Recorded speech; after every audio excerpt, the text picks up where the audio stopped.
Les femmes togolaises étaient les premières en Afrique à avoir lancé une résistance contre l'augmentation des impôts par la France suite à la crise économique de 1929 qui les a vues financièrement anéanties en Europe.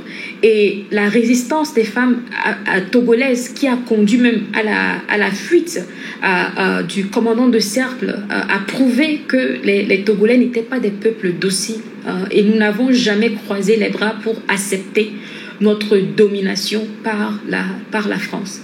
Et c'est pour cela que la France nous a imposé des personnes qu'elle a formées pour mépriser, déshumaniser et opprimer des Noirs. Et donc notre dictature, elle est particulière. Nous n'avons jamais été un peuple qui a accepté son sort, mais nous avons beaucoup subi. Notre détermination a conduit à une oppression particulièrement sauvage. Et il est tout à fait normal qu'un peuple qui ait subi autant de violence et autant de sauvagerie puisse se comporter de la façon dont le peuple togolais se comporte depuis un certain moment. Quand vous regardez l'histoire du Togo, chaque génération, à un moment donné, s'est soulevée. Et chaque génération a eu des parents qui les ont mis en garde, qui leur ont dit « Ne faites pas, c'est dangereux, vous risquez vos vies. » Mais malgré ça, les gens se lèvent. Pourquoi? Parce qu'avant tout, nous sommes des humains. Ce qui nous caractérise en tant qu'humains, c'est notre conscience. Et quand on est doté de conscience, il y a certaines choses que l'on ne peut pas accepter. On se rend compte que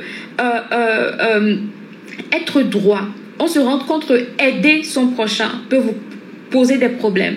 On se rend compte que nous vivons dans des sociétés où peu importe comment vous travaillez, vous allez continuer par vivre dans la misère. Alors qu'on nous dit que c'est par le travail que l'on s'affranchit. Mais la jeunesse togolaise travaille, mais elle ne s'affranchit pas. Elle investit plus d'une dizaine d'années dans son éducation, dans sa formation, et elle finit dans la pauvreté la plus extrême. Alors quand nous vivons dans une société où les valeurs qu'on nous inculque ne sont pas conformes à nos réalités, alors il y a de quoi se poser des questions. Il y a de quoi s'insurger, il y a de quoi se mettre en colère. Voilà pourquoi la jeunesse togolaise n'en peut plus.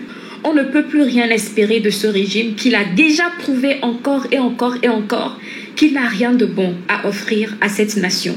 Pourquoi? Parce que ce n'est pas un régime qui a été créé pour construire le Togo. C'est un régime qui nous a été imposé pour détruire le Togo. Le Togo est d'abord un projet. La nation togolaise telle que nous la connaissons est un projet de ceux qui se sont battus pour sa libération.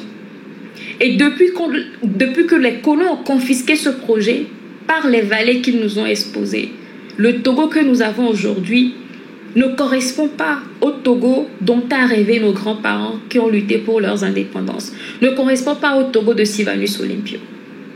Alors, il est important pour nous, jeunesse togolaise, de nous réapproprier le rêve de nos prédécesseurs pour construire ce Togo-là. L'Afrique est en retard, mais le Togo est absent. Au Togo, nous sommes des otages.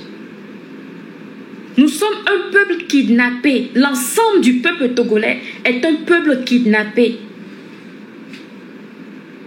Et nous payons des rançons pour avoir le droit d'exister.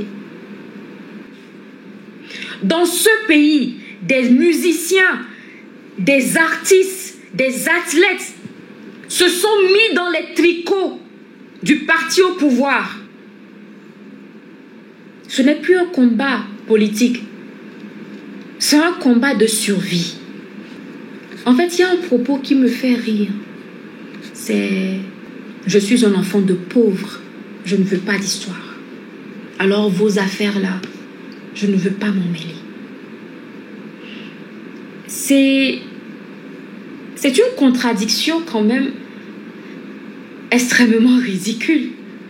Parce que qui souffre plus au Togo que l'enfant du pauvre? C'est parce que vous êtes enfant de pauvre que vous devez lutter pour que vos enfants à vous ne soient plus des enfants de pauvres. Parce que l'enfant de pauvre n'a pas les moyens de se soigner dans les hôpitaux privés. L'enfant de pauvre n'a pas les moyens d'étudier dans les universités privées. L'enfant de pauvre n'a aucune garantie qu'il trouvera un travail après ses études. Mais comme on le dit en Mina, America on a du bédon. Nous n'avons pas choisi en tant qu'individus d'être des compatriotes. Nous n'avions pas eu le choix de vivre sous Fogna Simbe et son papa.